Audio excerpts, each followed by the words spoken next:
231 milliards de francs CFA, c'est l'encours global des crédits accordés par les banques commerciales camerounaises en 2017, soit une progression de 7,6%. Au regard des besoins de financement de l'économie camerounaise, une telle avancée sur 12 mois peut paraître faible selon les spécialistes.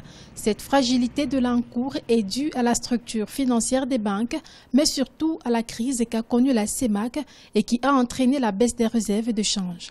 On a remarqué aujourd'hui que 70% des crédits accordés par les banques servent à financer des exportations, soit de manière directe, soit de manière indirecte. Ça veut dire que les investissements qui sont faits par les banques sont pour la plupart basés sur des produits ou alors sur des équipements importés.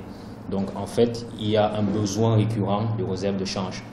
Et si on n'exporte pas assez, ces réserves de change vont finir par s'épuiser et ça aura un impact sur l'équilibre ou alors la stabilité monétaire. Donc c'est pourquoi vous voyez la BEA est obligée de restreindre l'accès à ces devises.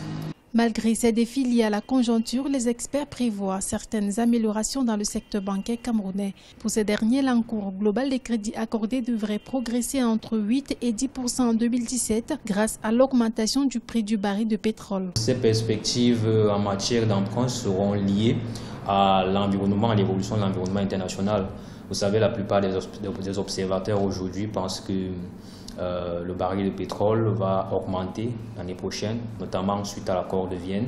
Et ce baril pourra se situer dans les 70 à 65 à 70 dollars. Donc, ce qui pourrait être bien pour les exportations au niveau du Cameroun et pourrait nourrir la Banque centrale en réserve de change. La mise en place d'un crédit bureau et le lancement d'une caisse des dépôts et de consignation annoncée par les autorités camerounaises pour début 2018 devrait améliorer la gestion des risques dans le secteur des banques au Cameroun.